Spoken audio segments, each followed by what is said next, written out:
Okay, this is part 4 of our gas unit, and in this unit we're going to learn about the ideal gas law, which will describe an ideal gas, and then how we can use this gas law to our advantage.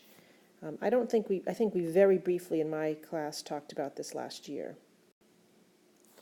So we've described some relationships for an ideal gas, and if you remember at the beginning we talked about our theory about an ideal gas. We called it kinetic molecular theory, KMT for short, and we had 5 things that we said about ideal gases when we described why they act the way they are. And as a result of that, we were able, or in connection with that, I guess what really happened is we observed certain relationships that we've described in these laws. Pressure is inversely related to volume. Volume is directly related to temperature. Pressure isn't directly related to temperature. Volume is directly related to number of moles. And based on these scientific experiments that led us to these relationships, we came up with kinetic molecular theory, which is a theory of why gases behave the way they are. We said because we've observed these things, we think molecules and gases are far apart, they move fast, they're completely elastic, they have no intermolecular forces, blah, blah, blah. So we can put together now these laws that we've come up with based on our observations, and if we put them all together, we'll notice that pressure times volume divided by the number of moles times temperature will always be a constant number. And if we use the same units, if we use atmosphere per pressure, liters for volume, Kelvin for temperature, moles for number of moles, this number will always be 0.0821, and the units are really complicated. Liters times atmospheres over moles times Kelvin. And the reason we need these units, these complicated 4-unit, is because when we plug this in, it has to cancel with these units. So it has to match. So we're going to call this constant number, we're going to give it a name, and we're going to call it R. And this big thing that we just wrote is we're going to call this the ideal gas law, because it describes how an ideal gas behaves. And it's going to become very handy.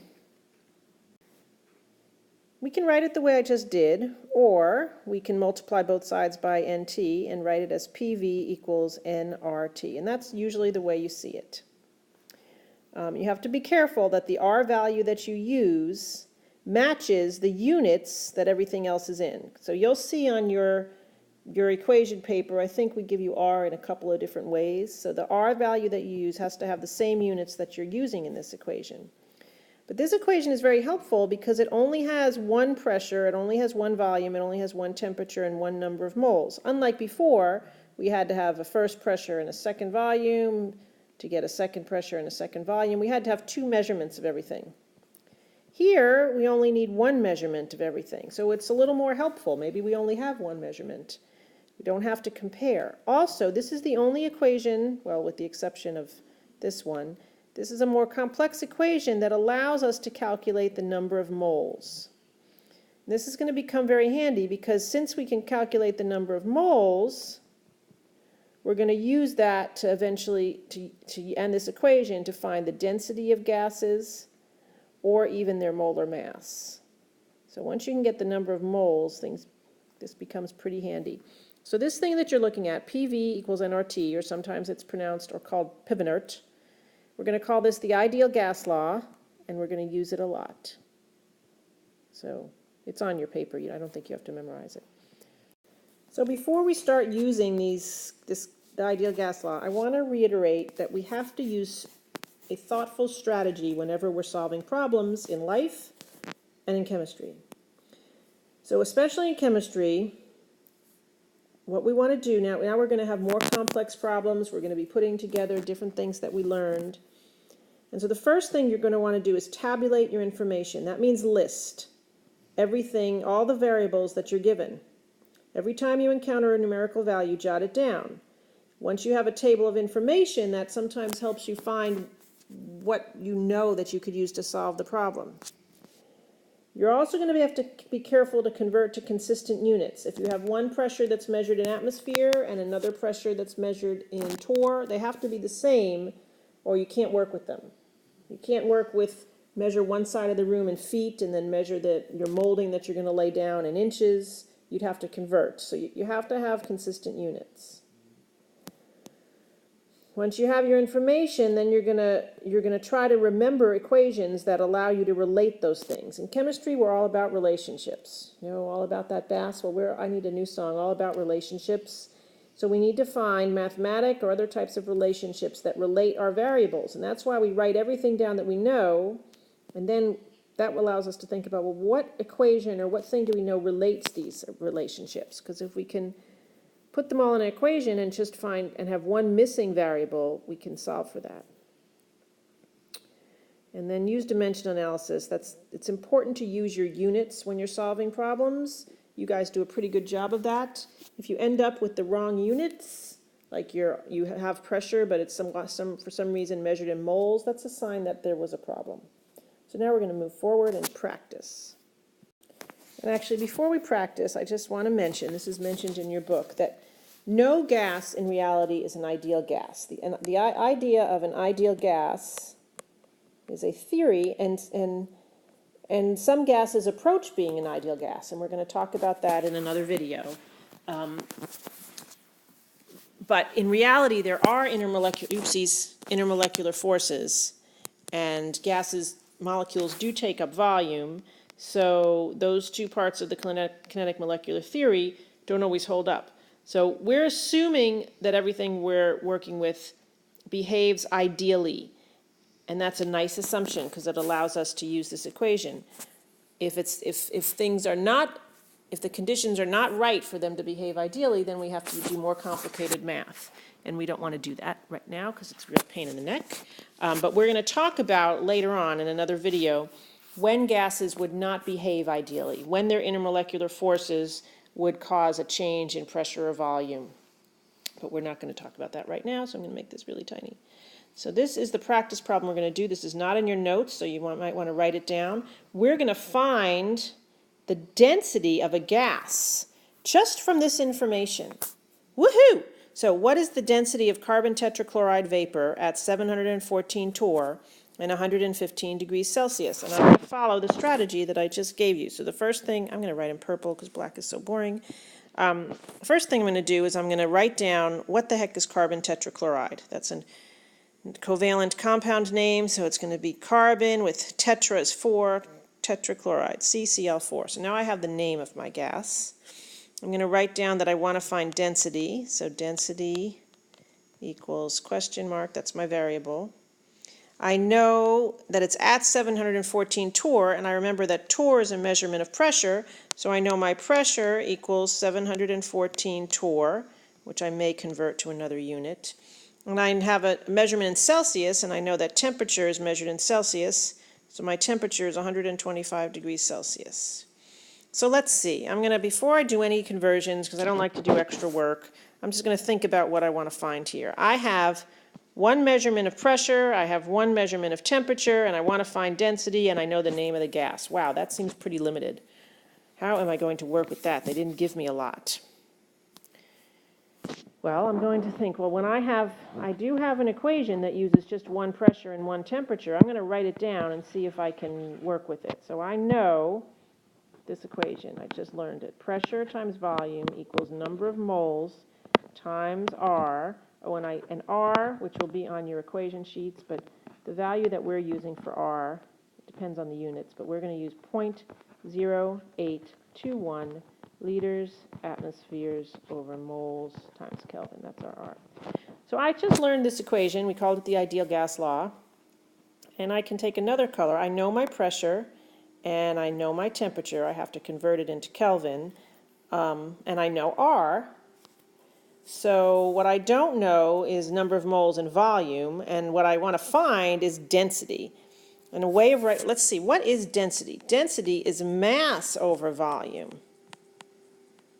All right, this is starting to get interesting.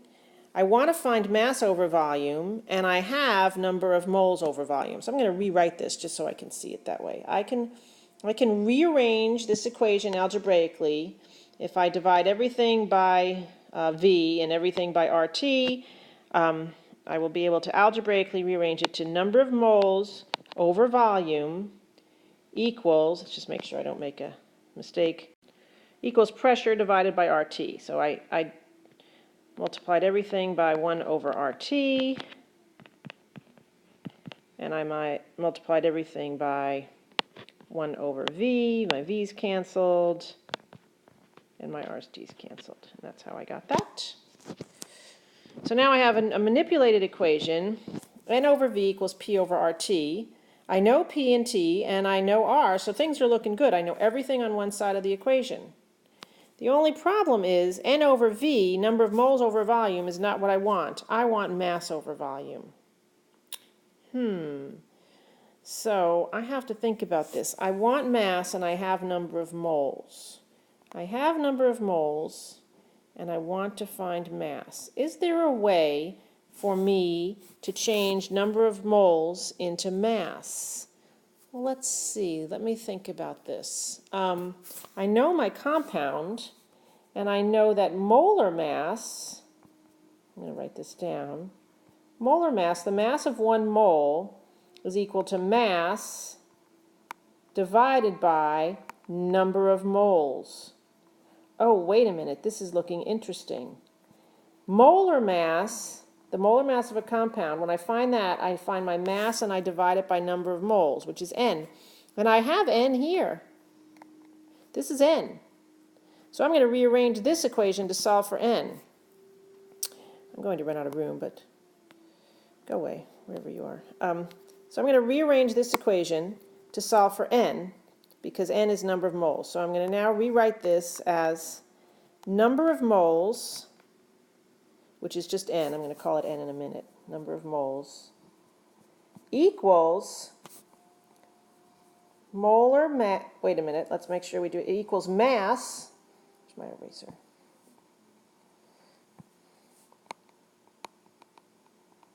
Divided by molar mass. Okay, if that confuses you, stop the video and just look at this equation. I multiplied both sides by number of moles to get number of moles in the numerator, and I divided both sides by molar mass, and that algebraically created this, which is n equals mass over molar mass. So now, we're just going to call this n. So n is number of moles. N equals mass over molar mass. I can substitute this in for my n.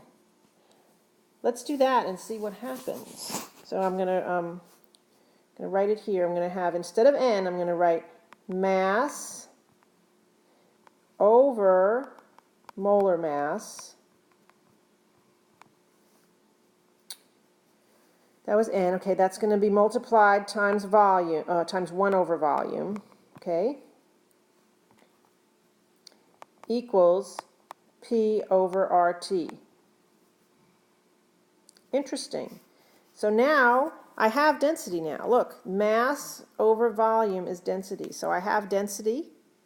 I have density on one side of the equation. I just have to get rid of molar mass, but I can multiply both sides by molar mass. Molar mass on this side cancels. Multiply by molar mass on this side doesn't cancel.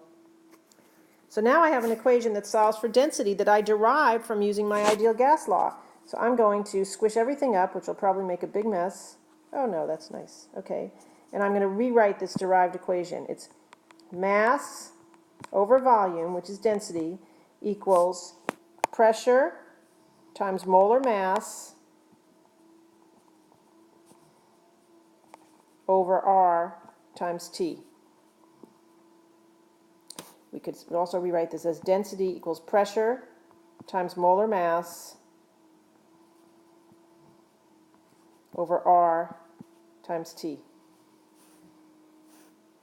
And there's a way, there's like a mnemonic to remember this. It has something to do with cats peeing. I'm not really sure. Because I always derive this. But you can memorize that density equals pressure times molar mass over R times T.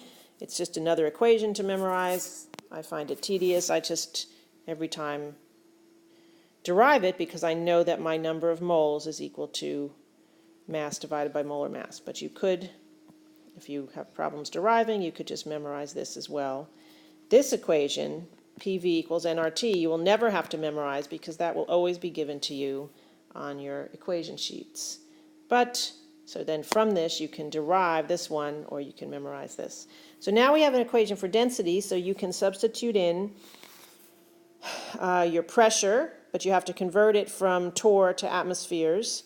and you can substitute in the temperature, but we have to convert that from Celsius to Kelvin, and we can solve for density. So I'm going to do that on the next slide. Okay, so I've rewritten the problem. I rewrote the equation that I'm going to use.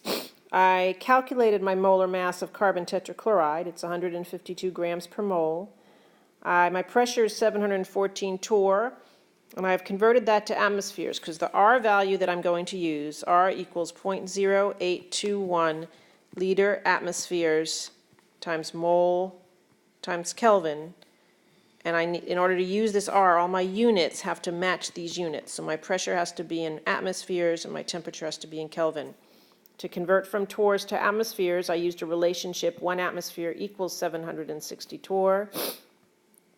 And multiplied by that conversion factor. You could also set this up as a proportion. So now I have an atmosphere, a pressure measurement, a temperature measurement, an R measurement, molar mass measurement. I'm going to substitute them in and solve for density. You can do it too. Pause the video and then check your answer.